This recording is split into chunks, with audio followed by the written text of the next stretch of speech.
Bom, hoje nós vamos trabalhar dois assuntos correlatos. Um falando da história europeia e depois a gente vai vir aqui para falar do Brasil.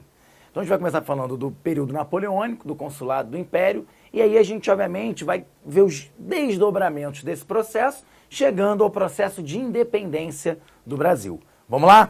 Ótimo. Então, vimos aí no outro módulo já que Napoleão Bonaparte apareceu como a grande solução no momento ainda de grande instabilidade dentro da França revolucionária. Então, em 1799, Napoleão Bonaparte assume, depois do famoso golpe do 18 Brumário, assume como cônsul da França, num processo, na verdade, envolvia 3 cônsules. Napoleão seria o primeiro cônsul. No entanto, nós já sabemos, nós já podemos levar aí para a nossa aula, que Napoleão, desde o primeiro momento, era uma espécie de ditador.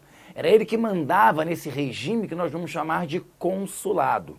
Perfeito? A série napoleônica vai de 1799 até 1815.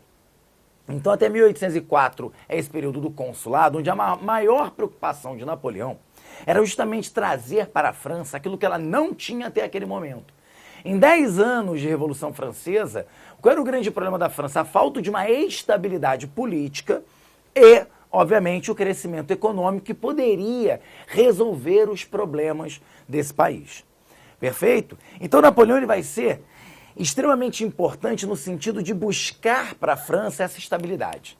Tá? Primeira noção de estabilidade. Ele é um chefe militar, responsável pelas grandes vitórias durante a Revolução. Lembrando que as guerras revolucionárias, as vitórias de Napoleão Bonaparte, eram um importantíssimo combustível para aquele ideário revolucionário. Perfeito? Então Napoleão Bonaparte, pelo simples fato de controlar o exército, de ter o controle do exército, já trazia para dentro da França uma ideia de um poder, de um governo pouco questionável. Mas é claro que existiam algumas pendências fundamentais para que a França pudesse viver a sua estabilidade. Por exemplo, a relação com os jacobinos. Os jacobinos estavam proibidos de se organizar, os clubes jacobinos haviam sido fechados no governo do diretório.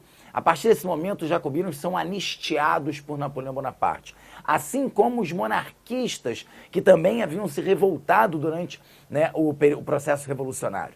Ou seja, o que Napoleão queria mostrar é que os franceses, de uma forma geral, estavam sendo governados por outro francês e que não havia motivo para esse atrito internamente.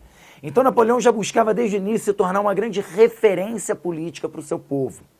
Então a questão de anistiar jacobinos, anistiar os monarquistas, tentava mostrar para ele que a França atravessaria agora uma outra fase. Perfeito? Ótimo. Que mais? Qual era o outro grande problema de Napoleão? A Igreja Católica. Napoleão Bonaparte vai buscar uma aliança com a Igreja Católica. Vai procurar o Papa. Na verdade, qual é a perspectiva? A França vai continuar um Estado laico.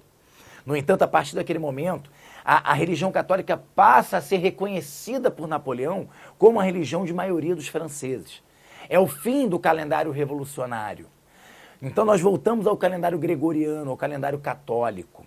Então isso é muito importante para resolver os problemas do período jacobino, quando as igrejas foram destruídas, a religião católica tinha sido proibida.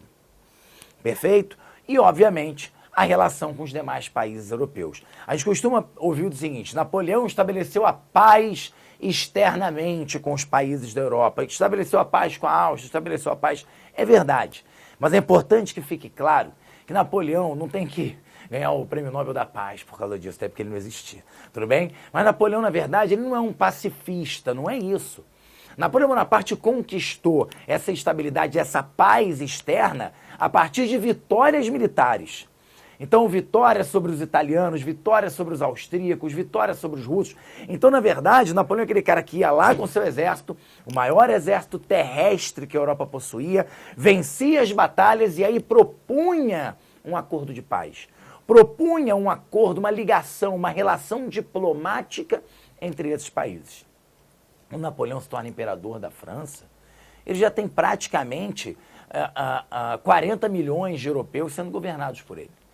Então, na verdade, você já tem um acordo, uma série de tratados vantajosos para a França conseguidos pela via militar. Perfeito? Então, para não ficar aquela ideia, então Napoleão, de repente, ele era bonzinho e depois ele virou um expansionista. Não. Na verdade, Napoleão já era um grande líder militar e as vitórias militares garantiram, pelo menos temporariamente, uma estabilidade na relação externa. Então, Napoleão buscou uma relação de estabilidade externa, mas também uma relação de estabilidade internamente. E graças a isso, pôde então iniciar uma grande proposta de desenvolvimento econômico para a França, que era a grande expectativa da alta burguesia que apoiava Napoleão. Na verdade, a alta burguesia girondina que apoiou o golpe de Napoleão, que conduziu Napoleão ao poder, queria, na verdade, vislumbrar um crescimento econômico. Napoleão, sem dúvida nenhuma, mostrou para eles que havia um caminho para isso.